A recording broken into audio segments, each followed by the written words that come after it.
कि हमारे पास संख्या बल कितना है। विषय यहां से प्रारंभ होता है कि हमारे पास कार्यकर्ता कितने। कार्यकर्ताओं का जितना अधिक हमारे पास बल होगा, उतनी ताकत से हम प्रशासन और शासन को अपनी बात मनवाने के लिए मजबूर कर सकते हैं। बड़ा कि भारत का जो किसान है वो सारा का सारा गरीब है। मैं केवल रशिया के किसान की बात नहीं कर रहा हूं। इस देश के अंदर 6.5 लाख गांव है और 6.5 लाख गांवों के अंदर निवास करने वाले हमारे करोड़ों करोड़ों किसान सारे के सारे गरीब हैं। लेकिन सौभाग्य एक और है कि हमारे देश के किसान तो सारे गरीब हैं, लेकिन जितने भी मंत्री, विधायक, सांसद या और जो प्रशासनिक अधिकारी हैं वो सारे के सारे अमीर हैं। ये हमारा बड़ा दुर्भाग्य है। इस पर हमको विचार करना पड़ेगा कि आखिर ये स्थिति क्यों है। और जब भी इस देश के अंदर कोई भी आपदा आती है तो चंदे के रूप में, सहयोग के रूप में मेरे देश के किसानों से मांगा जाता है। आज इस देश को एक बहुत सोची समझी रणनीति के तहत 2 भागों में बंटवारा कर रखा गया है। और वो जो 2 भाग बनाए हैं, आज तक उसके बारे में किसी ने विचार ही नहीं किया। आधारित है, जो भी खेती में सहयोग करता है वो सारे के सारे भारत में निवास करते हैं। और जो इनके ऊपर शासन करने वाले लोग हैं, जो इनके ऊपर प्रशासनिक दृष्टि से अधिकारी बन करके बैठे हुए हैं, वो सारे के सारे लोग इंडिया में निवास करते हैं। आप विचार करिए, हमारे इस जिले के जिलाध्यक्ष भाई गिरवर सिंह जी हैं, और गिरवर सिंह जी को अंग्रेजी में क्या कहेंगे बताएं। गिरवर जी, जब आप अपना नाम अंग्रेजी में लिखते हैं तो क्या लिखते हैं? मुझे ऐसा लगता है कि सारे लोग अपना नाम अंग्रेजी में भी वही लिखते होंगे जो उनका नाम हिंदी में होगा। तो आज तक ये समझ में नहीं आया कि भारत और इंडिया कैसे हो गया। तो ये एक सोची समझी रणनीति के तहत इन्होंने भारत में, यानी किसान समाज, किसानी पर आधारित रहने वाले लोग, गांव में रहने वाले लोग, ये सब भारत कहलाता है। शहर में रहने वाले लोग, हमारे ऊपर शासन करने वाले लोग, हमारे ऊपर हुकूमत जमाने वाले लोग, ये सारे के सारे इंडिया के अंदर रहते हैं। आज एक बात समझ में नहीं आई है कि आजादी के 79 वर्ष बाद भी हर वस्तु की दाम बढ़ते चले गए। ऐसी कोई भी सामान नहीं है जिसकी कीमत नहीं बढ़ी हो। अगर कीमत नहीं बढ़ी है तो आज भी केवल एक चीज, माचिस खरीदते चले आ गए। तो माचिस क्यों नहीं उसकी कीमत बढ़ी है, इसका हमको विचार करना पड़ेगा। तो जब हम विचार करते हो तो ध्यान में आता है कि माचिस से आग लगाई जा सकती है। माचिस के घर्षण से जो चिंगारी निकलती है उसमें से आग निकलती है। तो कोई भी आग लगाने वाली चीज के दाम नहीं बढ़ाए जाते। इन लोगों को भी मालूम है, हमारे ऊपर बैठे जितने भी हुकुम चलाने वाले लोग हैं, उन्हें मालूम है कि भारत में रहने वाला किसान, इसके पास ये माचिस से कम नहीं है। जिस दिन इसको समझ में आएगा तो ये ऐसी आग लगाएगा कि हम लोग कहीं भी बैठे रहे, चाहे दिल्ली में बैठे रहे, चाहे भोपाल में बैठे रहे, हम लोग भी उसकी लपटों से बचने वाले नहीं है। आज कितनी इस देश के अंदर, इस प्रदेश के अंदर और इस जिले के अंदर विडंबना है। आज से 20 वर्ष पहले इस देश में, इस प्रदेश में और इस जिले में शराब पीने वाले लोगों की संख्या कम थी, शराब की दुकानें कम थी।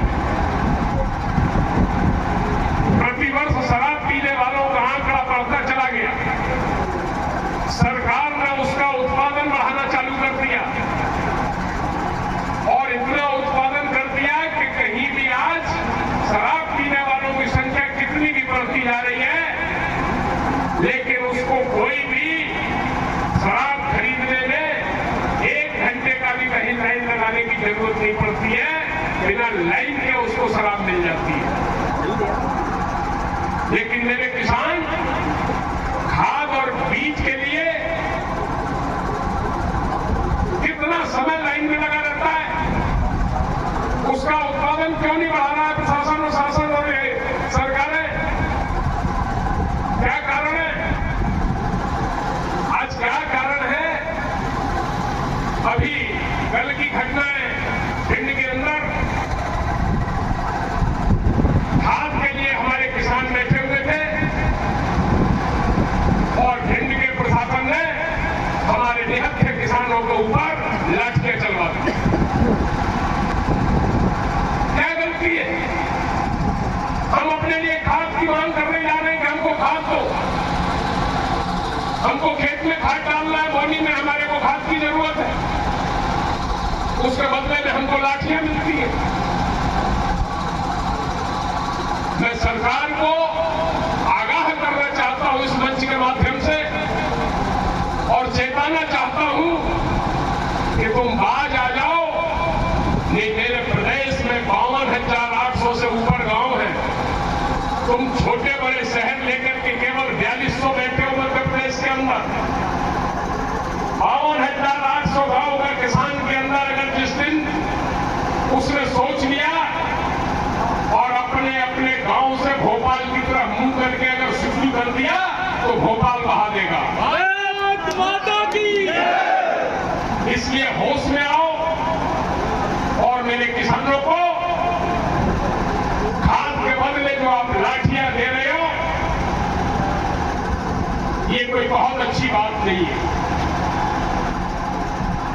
जब जब इस देश के अंदर जरूरत पड़ती है, जब जब इस देश को कोई भी आवश्यकता पड़ती है,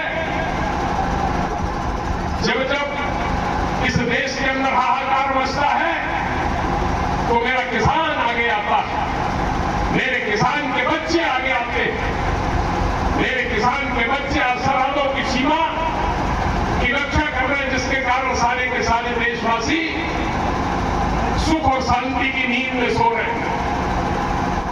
आज ये स्थिति है कि केवल और केवल सरकारें किसान को लॉलीपॉप देना चाहती हैं, वो चाहे केंद्र सरकार हो चाहे प्रदेश की सरकारें। उन्होंने एक नया फार्मूला निकाला है, किसान सम्मान निधि। केंद्र सरकार जो किसान सम्मान निधि देती है, एक दिन में 16 रुपए 75 पैसे पड़ता है। 6,000 रुपए दे रही ना, मासिक यानी एक महीने में 500 रुपए हमको सम्मान निधि मिलता है। एक दिन का अगर उसका निकालें हम तो 16 रुपए 75 पैसे के आसपास आता है। आप विचार करिए, हम 16 रुपए 75 पैसे लेकर के, और वो भी जिस दिन वो पैसा डाला जाता है हमारे खाते में, पूरे देश के अंदर एक जश्न मनाई जाती है। ये सरकारें जश्न मनाती हैं, जितना हमको देती है उससे ज्यादा जश्न मनाने के ऊपर खर्च कर देती है। ऐसा सम्मान, ऐसा जो हमारे साथ ये किया जा रहा है, हमको जो लॉलीपॉप दी जा रही है, ऊंट के मुंह में जीने के बराबर। भाई 16 रुपए 75 पैसे में हम क्या करेंगे एक दिन? बैरसिया से भोपाल नहीं जा सकते, गांव से हम बैरसिया नहीं आ सकते, क्योंकि हम जिस साधन से नहीं आएंगे, 16 रुपए 75 पैसे का तो पेट्रोल पंप वाला पेट्रोल भी नहीं डालेगा हमारी गाड़ी के अंदर, तो हम कैसे आएंगे? ये विचार करने की बात है। हम तो कहते हैं कि किसान को कोई सम्मान निधि मत दो, किसान को किसी प्रकार की सब्सिडी मत दो, किसान को कोई भी आप सुविधा मत दो, हमको कोई सुविधा नहीं चाहिए आपसे। केवल और केवल भारतीय किसान संघ ये मांग करता है कि जिस प्रकार से सन 1962 के अंदर पूरे विश्व के अंदर स्वर्ण मुद्रा के आधार पर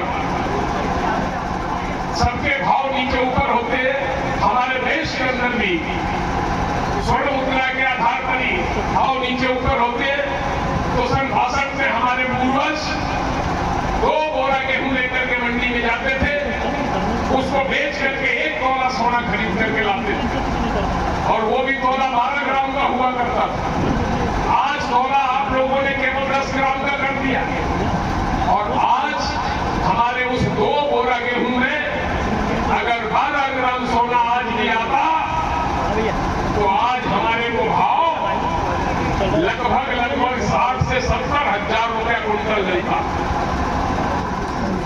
हमको अगर 60 से 70 हजार रुपया कुंटल गेहूं का भाव मिलता तो हमको जरूरत है सब्सिडी की, हमको जरूरत है इनसे सम्मान निधि की, हमसे क्या जरूरत है कि हमारे को सुविधाएं दें। किसान खुद सुविधा देने के लिए आगे खड़ा होगा। इस देश के अंदर जहां जहां जो जरूरतें होंगी मेरा किसान आगे बढ़कर के उस जरूरत को पूरी करेगा। लेकिन इन्होंने हमारे को एक ऐसी नीति बना दी, उस नीति के तहत हमारे को यहां लाकर के खड़ा कर दिया कि आज मेरा किसान, मैं उस किसान की बात नहीं कर रहा हूं जिस किसान के घर में आय के कोई और साधन